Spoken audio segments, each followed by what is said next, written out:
Hello, my dear friends. I'm Professor Waham Khan, and this is the part 2 of your unit number 1 of the subject Automatic Control System, and we are studying the unit Introduction and Representation of Control System Components.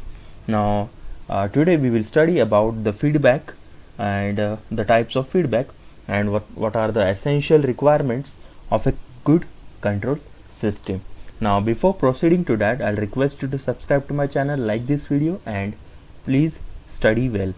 Okay, now let us begin.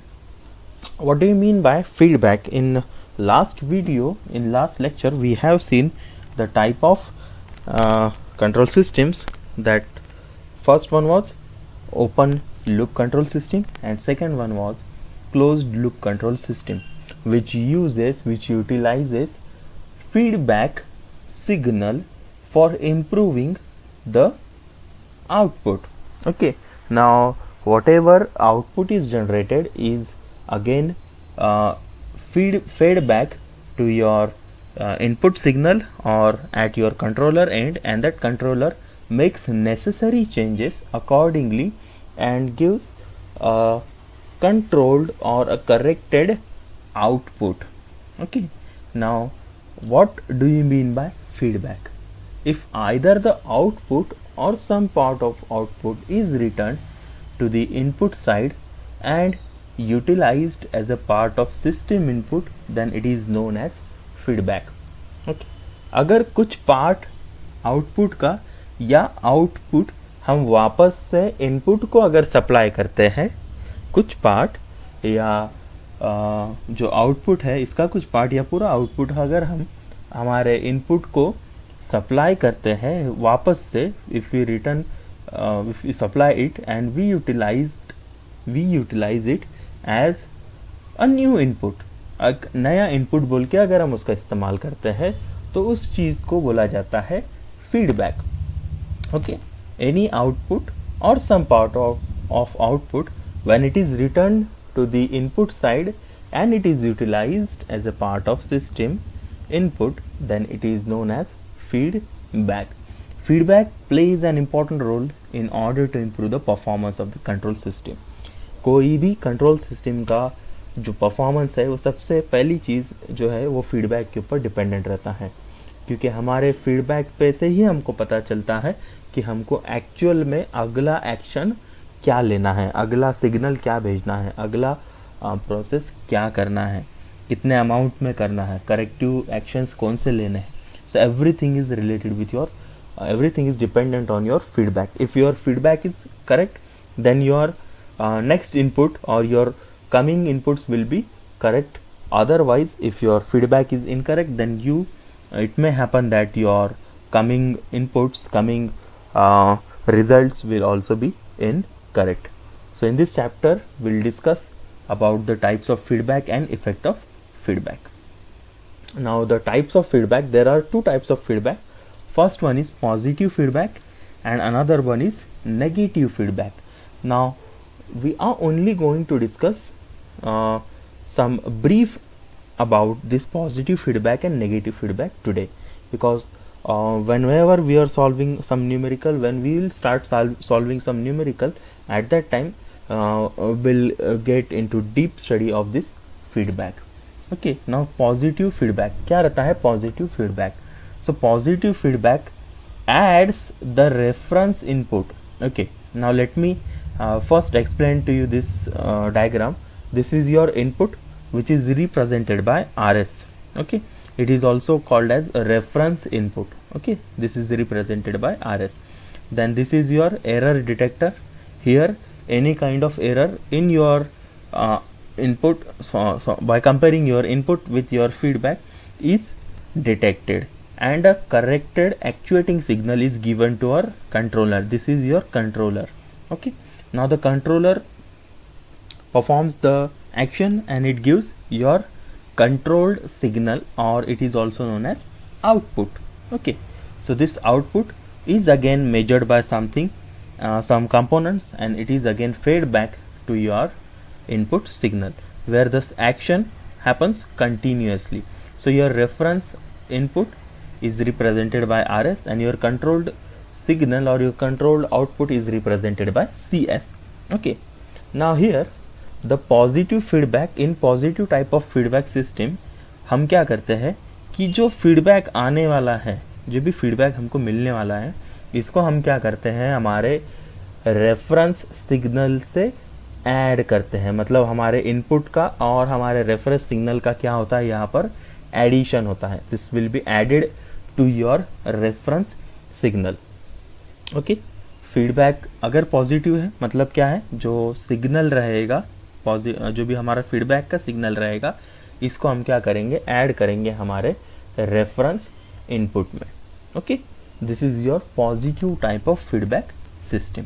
अब इसके आगे का जो part है वो है हमारा transfer function. अब ट्रांसफ़र फंक्शन जो भी रहेगा हम उसको बाद में बहुत डिटेल में स्टडी करने वाले हैं. But for time being, for right now, for this particular situation, just consider the transfer function of a positive feedback control system is represented by t. उसको हम represented कर रहे हैं t से. Okay, and it is equals to g divided by 1 minus gh. Now what is g? This is your g and this is your h. Okay, and what it represents, so t is your the transfer function, or you can say overall gain of positive feedback control system. Now what is meaning of gain? gain क्या रहता है? जैसे हमारे mechanical engineering में हम ratio लेते हैं, जैसे एयर फ्यूल रेशो रहता है, या और दूसरे रेशो रहते हैं, जैसे कि गेयर रेशो रहते हैं. ओके, हमारा इससे रिलेटेड और बहुत सारे रेशोज़ है. गेयर टीथ का रेशो रहता है, व्हाटएवर, बहुत सारे रेशोज़ हम देखते हैं. उसी तरीके से ये गेन भी क्या है, हमारा एक रेफरेंस वैल्यू है with respect to your, which is you can say a combination, or which is the representation of your input with respect to output. input और output को जब हम compare करते हैं, या input और output को हम किसी एक particular चीज़ से जब हम compare करना चाहते हैं, particular चीज़ से जब हम उसको represent करना चाहते हैं, उस value को बोला जाता है gain. ये गेन और ट्रांसफ़र फंक्शन हम आगे बहुत डिटेल में देखने वाले हैं.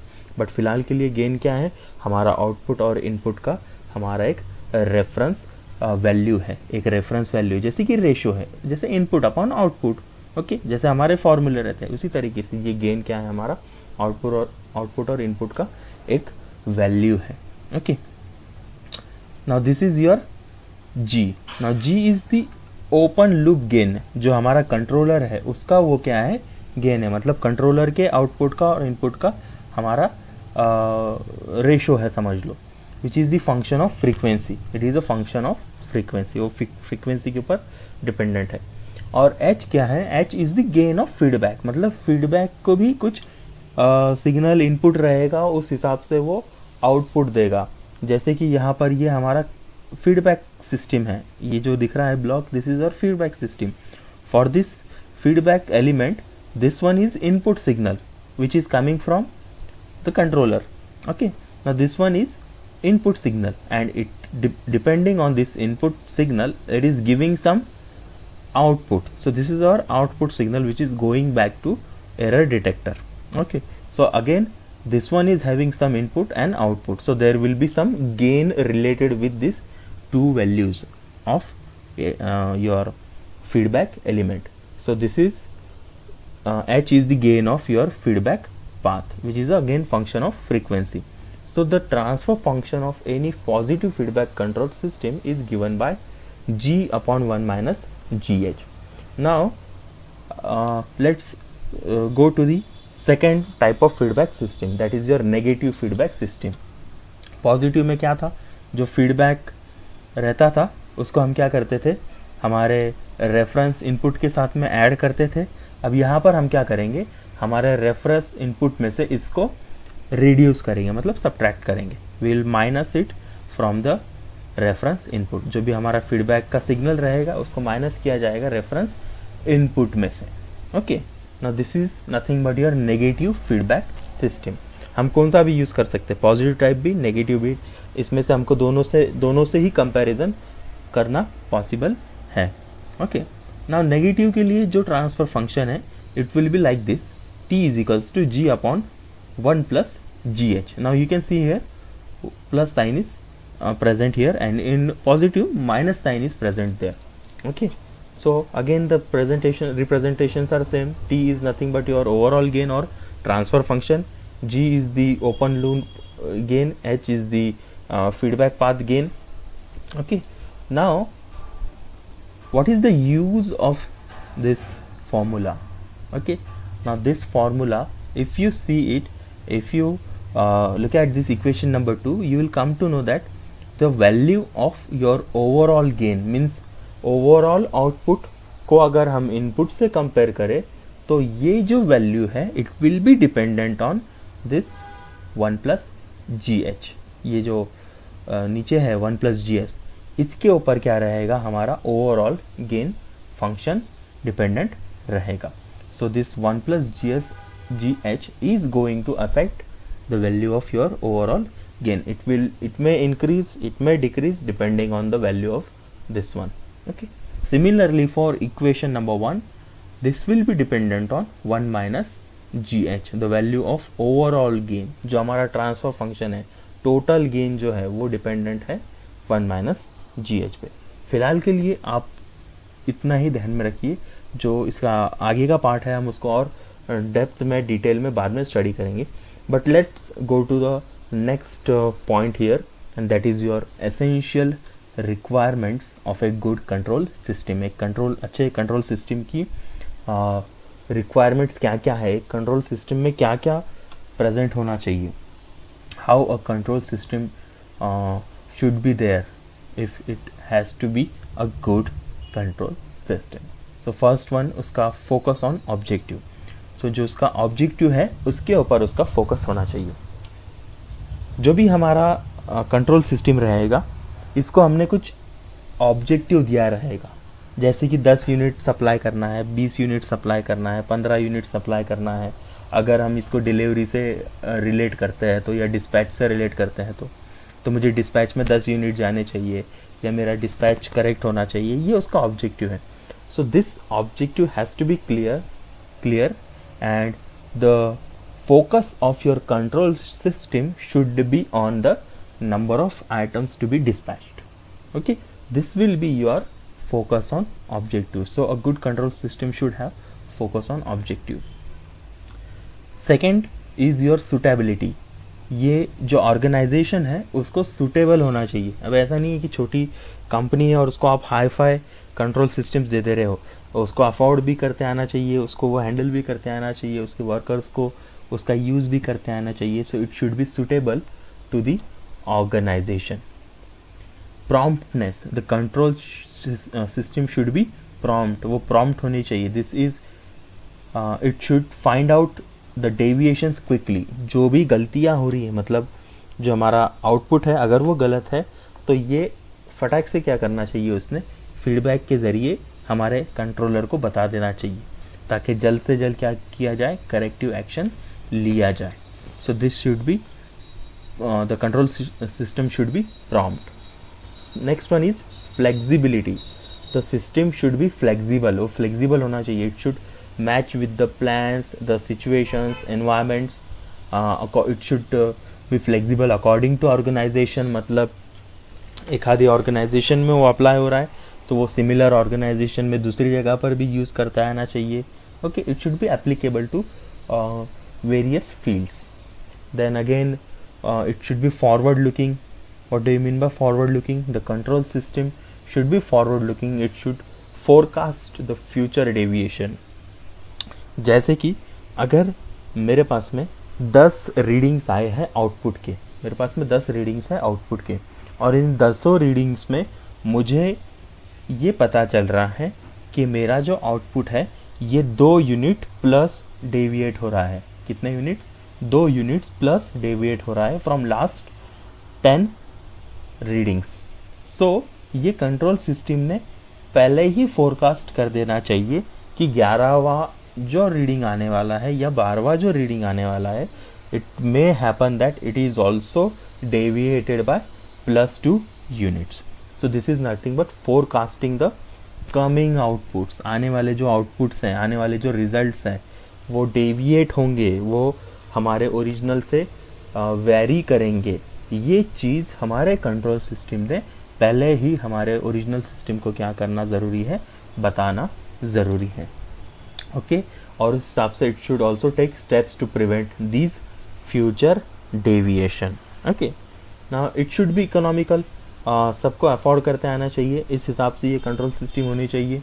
Then it should be simple system, हम जो बोलते हैं उसको यूज़र फ्रेंडली होना चाहिए, सिंपल होना चाहिए, not too much complicated, so that maintenance और repairing is done at in house. अगर उसको रिपेयर करना पड़ता है तो वो भी करते आना चाहिए।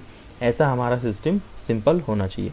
It should B motivating, the control system should B motivating this, that is it should give more importance to preventing the mistakes and less importance to punishing the employees. So it should encourage, not discourage the employees. It should be suggestive, suggest करना चाहिए उसने कि क्या problem है, where is the problem, how to solve the problem. Okay, and there should be some proper standards. उसके कुछ proper standards होने चाहिए. The control system should have proper standards. Like it should have some standardization in terms of your output, in terms of input, or whatever may it be. Okay, the standard should be very clear, it should be definite, it should be verifiable, it should be specific and measurable, जिसको बोलते हैं हम smart type में उसके standards होने चाहिए. Okay, and they should not be too high or too low. Okay, ऐसा नहीं कि एक यूनिट डेविएशन हो गया या 0.001 डेविएशन हो गया हमारे आउटपुट से, तो it should punish the employees, और वो जो है वो हमारे स्टैंडर्ड से डेविएट हो रहा है बाबा, इसके लिए वो एक्सेप्टेबल नहीं है। तो इतना भी उसका स्टैंडर्ड शार्प नहीं होना चाहिए या इससे बहुत ज़्यादा लो भी नहीं होना चाहिए। ओके, जैसे कि 2 यूनिट हो गए, 3 यूनिट हो गए डेविएशन, तो भी एक्सेप्टेबल है। It should not be like that, and it should also not be like that कि that 0.0001 से deviation आ रहा है, so let us correct the input. Okay, so like that standards जो है वो proper बना लेने चाहिए। and whenever I am saying control system, यहाँ पर इसमें कुछ maybe कुछ हमारे इलेक्ट्रॉनिक डिवाइसेस रहेंगे, इलेक्ट्रिकल डिवाइसेस रहेंगे, मैकेनिकल डिवाइसेस रहेंगे, कुछ एम्प्लॉयज़ इन्वॉल्व रहेंगे, and that particular whole thing will be considered as system. Okay, so thanks for watching this video. Please stay at home, stay safe, and keep learning. Thank you so much.